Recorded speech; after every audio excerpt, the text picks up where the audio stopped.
The U.S. is getting down to the tipping point. China, I think, still has large amounts of reserves. Europe is going to be tight. You're going to see the big issue is not as much the crude oil as the products. If we got above 150 or 140, where you have that 20.4%, I think you will be in a severe recession. So is it fair to say that the U.S. is not totally insulated from the Hormuz Strait being closed? There's currently a 30% chance that the oil price can go above $115 by the end of the year, and a higher than 20% chance that it'll go above $140 by this year. That's according to prediction market odds on Kalshi. And if that happens, well, that's it. That's the start of a severe global recession, according to our next guest, Josef Schachter, president of Schachter Energy Research Services and the author of the Schachter Report. Well, Josef's been on the show before. Check out his last interview with me, link down below, where he outlines his last energy calls. And Josef's not calling for the end of the world, but he is going to outline the assumptions behind a plus 100 oil price target by the end of the year. What could cause the oil price to spike up again? What events would trigger such a spike, and when could they happen?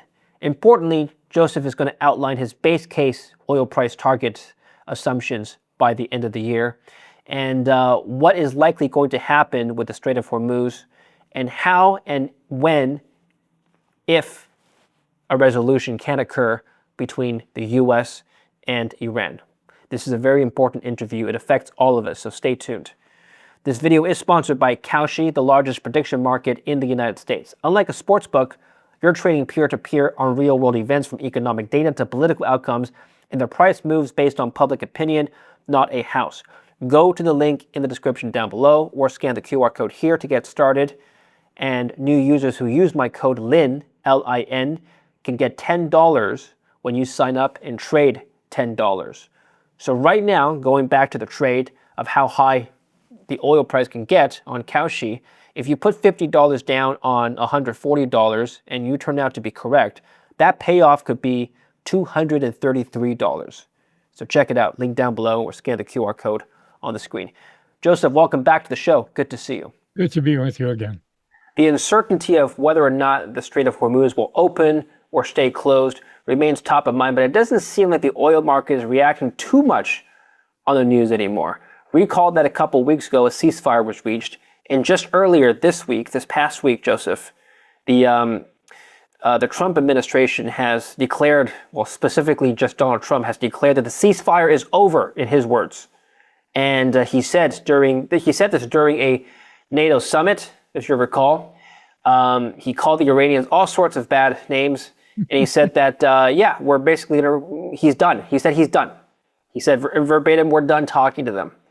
Interestingly, oil hasn't spiked up to $80 a barrel or anything much higher than it was just a couple of days ago. Do you think that the oil market is now pricing in something a little more fundamental rather than just talk? Yeah, I think there's two things, David, to cover. Is one, the drama that we get out of President Trump and the Iranian IRGC. Remember, there was a lot of emotion when they were burying the supreme leader who was killed. And so, hundreds of thousands of people were in the street. The IRGC, wanted to punish. So we saw them attack two crude oil carriers, one of them Saudi, and then an LNG carrier from Qatar. And then that's the tit for tat started. 80 from them attacking U.S. military bases and others, facilities across Western the Persian Gulf, and then the Americans retaliating.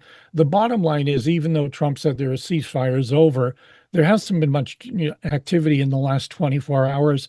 And he did mention that they would allow talks to continue. So the key thing is there will be talks continuing. I don't think the Americans can see a victory out of this war. Iran keeps on feeling that the longer they stay in the game, the better off they are. So this thing drags out and is in favor of Iran. Let's go to the physical issues of oil. Once Hmm. we got the safety of traveling, there's really three avenues to get oil out of the strait. One of them is if you're willing to abide by Iran, and give them all the information, pay them a dollar a barrel to travel. And so a lot of oil that was bought by some countries went through the Iranian channel. The middle channel is the biggest one. That's where the mines are, and they have to be cleared. And right now, Iran is not clearing them. The U.S. is not really doing much there, and that's really the issue. The quicker you clear that, the more ships can get out and go in. On the American side, we saw the attacks occur. So that's why the traffic has slowed down and maybe 10, 15 ships are getting out versus the 40 that were getting out before. The big issue to remember is ships are loading and getting out. Ships are not coming back. So while there's a lot of oil that's gone on and is in the water and is available, that's why we're seeing the price of oil at 71 and a half. Remember, right after the rhetoric from President Trump, we were over $76 US a barrel. So we're now 71 and a half today. I think that if the talks start again and there's no really big military action, I think we go back down to the mid 60s. I think that's Yeah. another great buying opportunity for investors. Stocks may retreat another 10, 15%, but they're already cheap trading under three times cash flow. And we would recommend that investors take advantage of the next the correction that we see unfolding in the next week or two. As you can see there, you can see the price in July, which was at the low July 2nd, Yeah. $67, rallied over 76. But you can go to the beginning of the war in early March. You can see where it was, the 115, 120 range. So I think that one more pullback here, and every pullback you see from now on weakness, you want to be a buyer. Stocks are cheap at under three times cash flows. I keep repeating. And you could buy yourself large cap, middle cap, small cap. We cover three groups: conservative, growth, and entrepreneurial. So the conservative, of course, are dividend payers, large companies, strong balance sheets, and you can buy a lot of good ones yielding 5-6%. Then you go to growth, which are, of course, companies that are drilling and trying to get 4 to 6% volume growth on top of the recovery in the price of oil that we see later on. I'll talk about that next. And then the entrepreneurial stocks are companies where the drill bit matters. And if they're successful with the drill bit, that's how you get your 5 and 10 baggers. So right now we're in the view that we're going to be $80 average in Q4 because people will start to see that inventories are being rebuilt for the SPRs that were drawn down. Yeah. That there's going to be a winter, of course, comes, which is more. So about 500,000 barrels a day more will be put back into the SPRs. Remember, Europe, China, and U.S. SPRs came down rapidly. And then the second part of that would be winter comes and weather really increases demand by 1.5 million barrels globally Mhm. per day. So all of that means that we're going to have a strong Q4. And then I think in 2027, we're using an average price of $90 per barrel for the year. It'll be, probably have a $20 swing.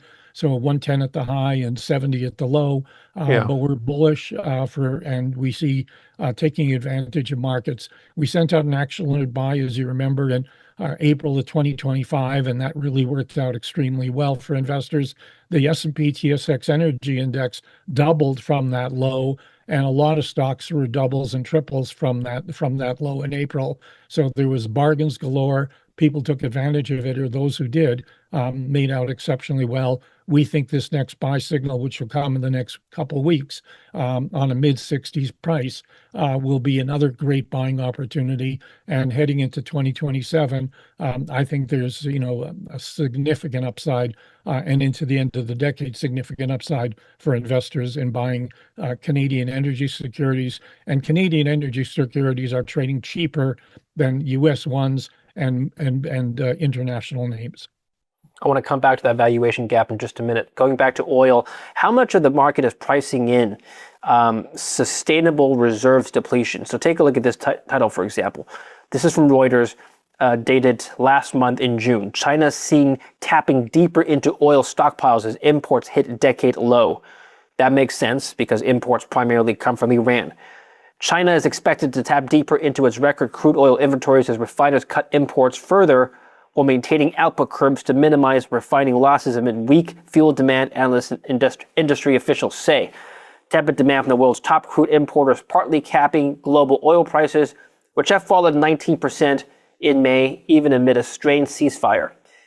Now, there's two things at play here. One is the fact that tapping into their oil reserves. The second is that apparently demand is lower. That seems to be an issue that's not really related to the Middle East. Yeah, let's talk about that. Yeah. You know, the demand they're stopping exports of refinery product because they needed it internally. So that's that affected the export side.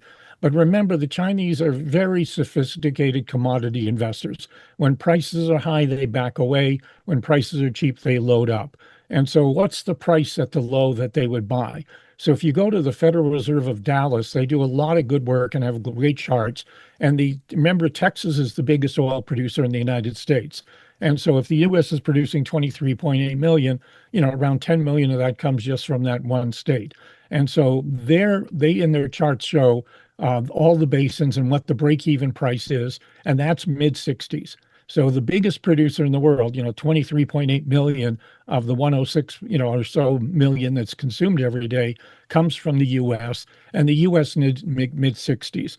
Of course, Saudi Arabia needs less, but they really haven't been able to increase their production. Many OPEC countries don't have enough money to reinvest. And of course, with the war going on, so much facilities have been destroyed that they have to be rebuilt. So China is probably buying. We've seen them announce recently that they're back. They've allowed the teapots to go back in and buy, and they're buying oil now again because they like these cheap prices. And remember, every country is desperate to find buyers because there's a lot of oil on the water, so they're discounting it. So even though we're 71.50 or so for WTI and add $4 or so for Brent, prices are being for volumes that are being sold are lower than that because Iran is desperate to get money, so they're selling it $7-8 lower. Saudi Arabia is selling it for $1 or $2 lower than those prices, and all of them what they're trying to do is get the oil out of the Gulf and get those ships out of the Gulf. And then the issue is going to be, will there be a resolution where there will not be tariffs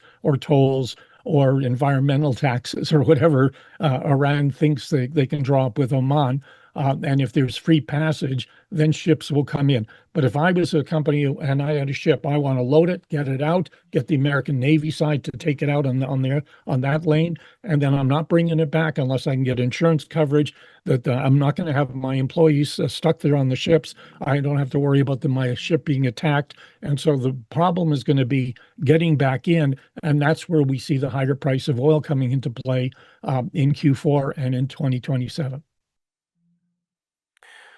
There is an ongoing debate online about how much reserves countries have to offset weaker export out of the GCC. So I'll just take this as an example. This is from Reddit. And again, this is other people posting, so we have to double check sources here. And the title of this particular post is, I think we're much closer to running out of crude oil than the media wants to let on. And he's got here a table showing the supply of petroleum a week ago, a year ago, 4-week averages, and showing supply dwindling, of course. The question is, these numbers aside, the question is, according to your own research, do we have any evidence to suggest that outside of the United States, the countries that depend on crude oil imports from the GCC have enough reserves to sustain themselves if the Strait of Hormuz does not reopen anytime soon? That's the big question, and that's where you have the issue of much higher prices. If this war extends and the ships don't come back into the Gulf to reload, then inventories around the world will come down. So let me throw you some numbers. Prior to the war, there was 88, 89 days of global inventories between onshore and on the water.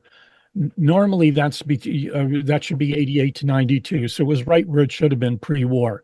With the war going on and the shipping going down, even though Saudi Arabia used that pipeline to the Red Sea, even though Oman has another pipeline, UAE's got some oil going away from the strait, we're still looking at a shortage of 4 to 5 million barrels.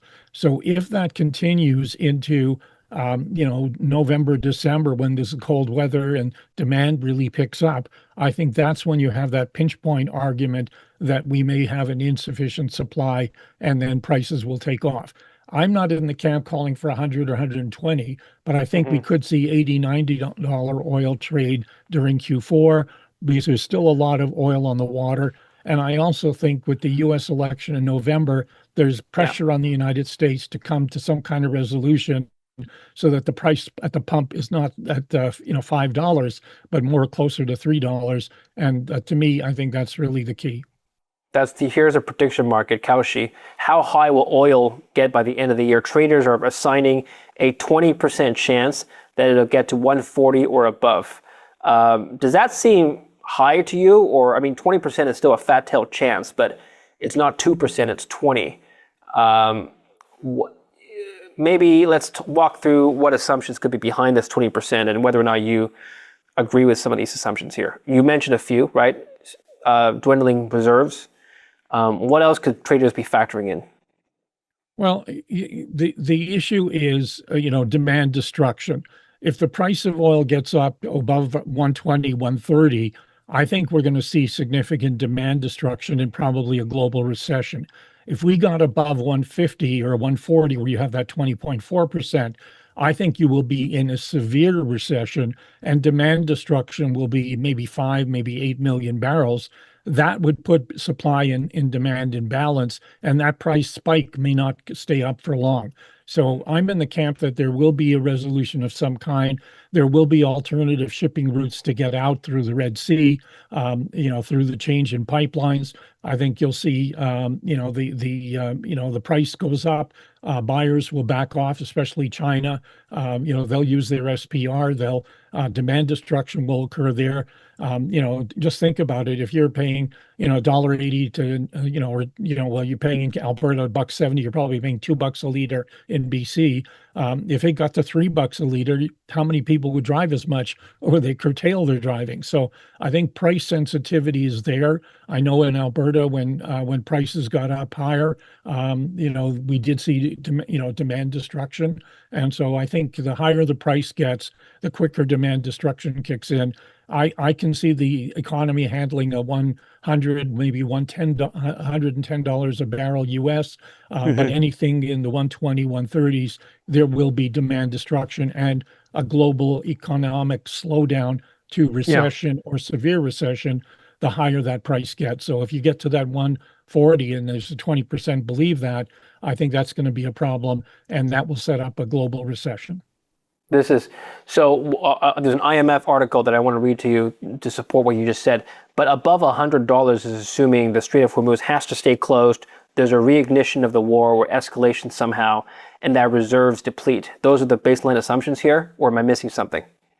No, I think you're on the topic there, and the key thing is how much is left in strategic petroleum reserves around Sure. the world. The U.S. is getting down to the tipping point. China, I think, still has large amounts of reserves. Europe is going to be tight. You're going to see the big issue is not as much the crude oil as the products. Because if the refineries are down, and of course the refineries, we've seen all the problems with Russia. The refineries in the Gulf, Persian Gulf have been impacted by the violence there. So you may have a problem where, sulfur will be in shortage, which means, higher grain prices. We're going to probably see, higher, shortages and potentially rationing of gasoline or diesel at the pump during the winter. I remember in the 70s, my parents, you had a license plate, and if you had an even number at the end or an odd number at the end, you could go on those days when it was Wow. an even or odd number to get gasoline. So most Canadians don't remember those days, but the reality is when there's a shortage of product, there's going to be allocation of that product. I wonder if people stole a second plate just to get gas all the time. I, I Yeah. wonder if, yeah, those are different days. So, what about this story that I have on my screen? Strategic oil reserve buying set to support crude demand through 2028. Do you support that idea, the notion that it's not just the private sector that's going to demand, the citizens of the world demanding oil? It's the governments needing to replenish their strategic reserves that will prop oil above $60 throughout 2027 and 2028. You see there in that article by Reuters that the SPR bill estimate is 664,000. I'm using 500,000 in my calculations because I believe prices will go up, and the buyers of to fill the SPR are price sensitive. If you get prices below 70, there are buyers. Between 70 and 75, they're neutral. Above 75, 80, they're probably negative, not going to be buyers. So I think There's that the no people minimum amount as required by law, Joseph? there are it's not there. The key thing is the storage facilities. If you take them down too low, the pressures come down, and it becomes harder and harder to drain them afterwards. So there's an economic issue, and there's also a physical, engineering issue. And I think that if we go down, for another 3, 4 months on the SPRs with no opening of the strait, I think at that point you're going to be at the critical economic and engineering side, and the SPRs cannot be drained any further. So you're expecting it to have to be refilled in the coming months for technical and physical limitation reasons. I think if in the worst case that you'd argue that point. I believe that this is this back and forth tit for tat between the United States and Iran is just something to drag out for a number of weeks, maybe at the most a month or two, and then I think they'll get back to the bargaining table. And then if the Straits do find a way, and if the Americans acquiesce to Oman and Iran getting some kind of revenue out of it, but I think most of the other Persian Gulf producers, Saudi Arabia, Kuwait, UAE, etc., they're not going to be happy about any tariff, and they're going to look at alternatives, which means pipelines going to other routes. Iran would be, right now gets oil from Iraq going through. So Iraq is already talking to Turkey and Syria about pipelines and truck routes to bring oil that way. The Saudis are talking about bringing it west into the Red Sea. So everybody's trying to find alternatives. So, could you argue that there's going to be 10 million barrels that don't come out from the Strait? I think by the end of the year, that's maybe going to be 3 or 4 million. And I think the world can adjust to a 3 or 4 million, less production. Remember, the U.S. is producing 23.8 million just on oil. They're 475,000 barrels ahead of last year. And natural gas liquids, they're 10.14, up 567. So the U.S. alone is over 1 million barrels of increased liquids production from a year ago. That's straight out of the EIA data that's right in front of me, similar to what you showed me earlier on that chart. So the reality is people need to realize that the American system, because of the improvements in drilling, in fracking, and more pipelines being built, the U.S. production base continues to grow, and then the Canadian base continues to grow.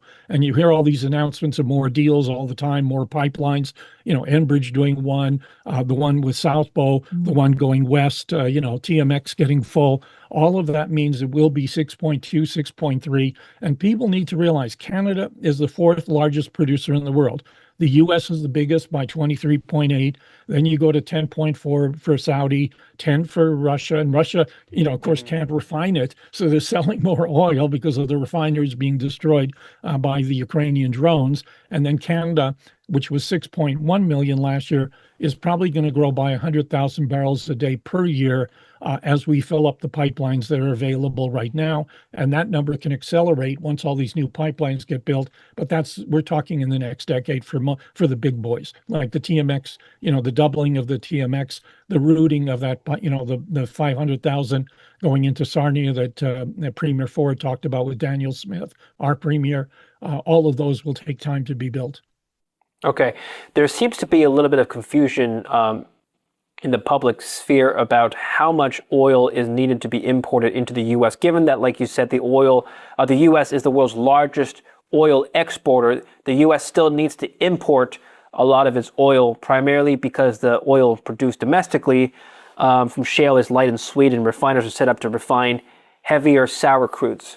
So how much oil actually is being used domestically from the oil produced from the U.S.? versus how Well, much is being imported? if we go Yes. through there, the United States consumes, as I mentioned, 20.5 million, Right. and they produce 23.8. But their net imports last week were 2.4 million barrels. Canada's the biggest one producing. Venezuela's shipping in 500,000 with Chevron operating in Venezuela. Mexico puts in Mayans into there, and you get some heavier crudes coming from other places. But Canada's the biggest supplier. Probably 60% of the total that they import comes from Canada.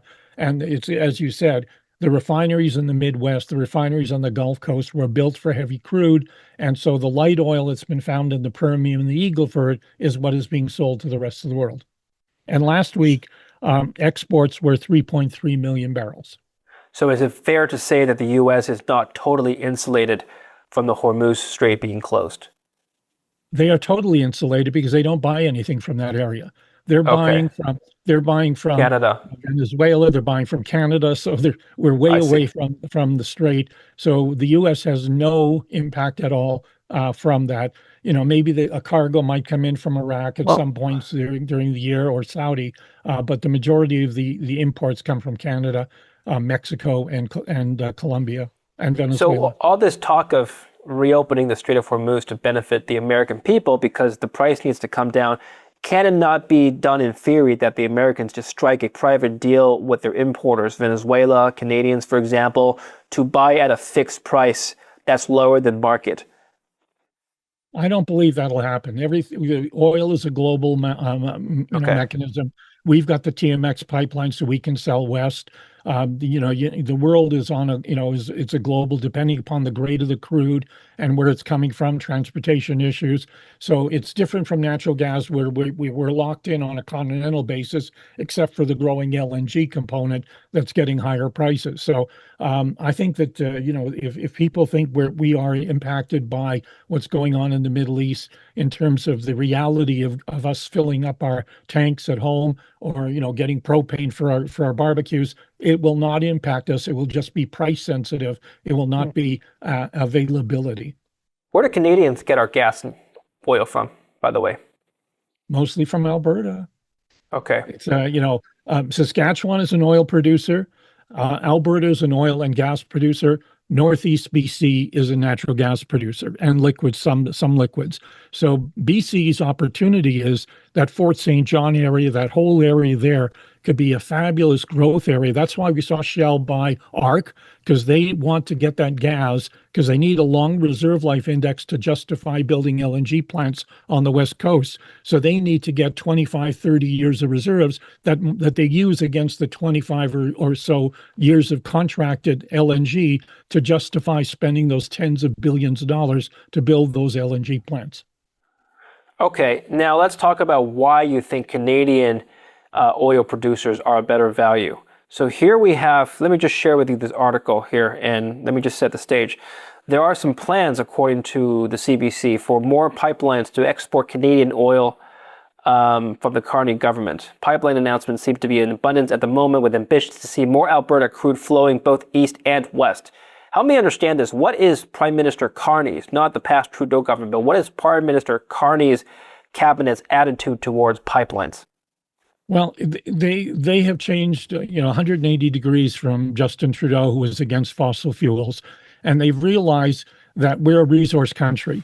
And so if we're going to get a bigger pie to pay for social services and our debt and all the interest coverage, all the rest of it, pensions going forward, healthcare, everything, they need a bigger pie. What's our pie? Our pie is not in our industrial base in Ontario and Quebec. Our pie is forest products, it's precious metals, it's base metals, and the biggest one that's the biggest generator of funds flow to Canada is energy. So it's natural gas and it's oil, and that's really where they've made the decision. But they want it to be done as environmentally conscious as they can. That's why they're still wanting that carbon capture facility. So if the oil sands want to grow, they have to build the carbon capture. And the reverse for them to cover that cost is maybe a royalty holiday or royalty exemption for a period of time to recover the cost of building that carbon capture facility. Basically, Canadian oil and gas companies are undervalued because most of the future potential hasn't been baked into the price yet. This potential that the Carney government is cooking up, it hasn't been fully reflected by the government, but by the market rather. Yeah, that would be for the oil sands because there's some ifs related to that. It's the Right. if of carbon capture. It's the if of the cost of building greenfield new facilities. So all of that is related to the oil sands. Conventional light oil is and remember, if you want to move heavy oil through pipelines, you need diluent, and that's where the condensate comes in on these natural gas wells in the Montney and the Duvernay, because the liquids go over to the Edmonton area and they're mixed in, with the heavy crudes coming from Fort Mac, and that's where they then go into the pipeline system. But they need that mix from the heavy and the liquid because we're really talking an asphalty heavy, and you got to put something in there to make it move easier, and that's where the diluent comes in. So what is the opportunity for investors looking for oil companies, specifically in Canada here? Well, you can look at it from different ways. You can look at it from owning the oil producers that are the light oil, medium gravity oil producers. Taking White Cap or other names like that that fill that basin. You want to go into the oil sands and it's CNQ and Suncor, and Cenovus. If you want to go into natural gas, you had ARC, but it's gone. So you have Tourmaline and you have Peyto and other names like that, Birchcliff. And then if you want to go into the oil service industry, you've got the drillers, you've got the frackers. So in the drillers, you got Precision and Ensign, and Total. And if you go to the frackers, of course, you've got Trican, Step, and Calfrac. Well, Step's no longer public anymore. You've got Calfrac that's public. So there's a lot of ways to play the industry, both from the point of view of the producers and the people that help the producers get that production to market. Okay, finally, I want to point to what you alluded to earlier, which is a global recession. This is from the IMF. According to their latest world economic outlook, they are projecting global growth to decline from 3.5% down to 3% in 2026 before climbing back up to 3.4%. The global economy as a whole so far has weathered the shock from the war better than feared, the researchers said. But movements in and repercussions from the main channels of transmission, commodity prices, inflation expectations, and financial conditions have been relatively limited. Now, are the decline in growth, is that not your base case, given that you think a resolution will happen sometime in the next couple of months, like you said earlier, Joseph? Yeah, I think that, the resolution will have to happen because Iran's economy is in a disaster. So they have a reason to want to get the best deal possible. And the Americans want out. So they're probably going to get a better deal than maybe the MOU had in it, specifics. But I think that global growth is going to happen. That's why, you've still got, forecasters saying demand will grow by 1 million barrels in 2026 and 1.2, 1.3. But historically, we've grown by between 1 and 1.3 million barrels per day when you do not have an economic slowdown. The last time we had a big problem was, of course, during COVID, where demand fell apart because of shutdown economies. I don't believe we're looking at global shutdown economies. So if you have that million barrel a day increase, just take into account the U.S. As I mentioned earlier, U.S. alone is consuming 20.66, up from 20.12 a year ago. So that's 550,000 of that 1 million we're talking about. Half of it's coming from the U.S.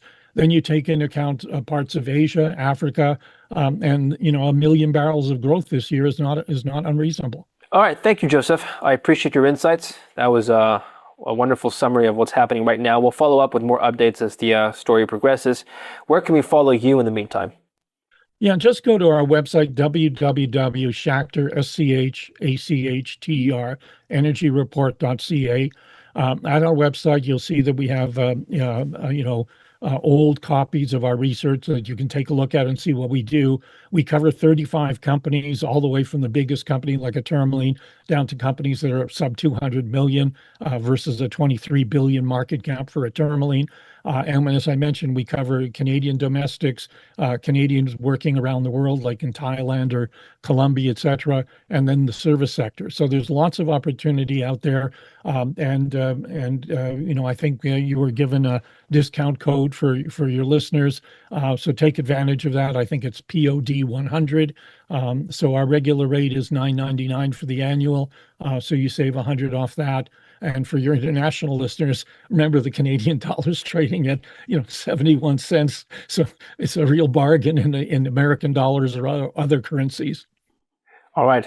Well, put the discount code in the link down below. So make sure to check out the Schachter Energy Report. Thank you very much, Joseph, for your time today. We'll speak again soon. My pleasure, David.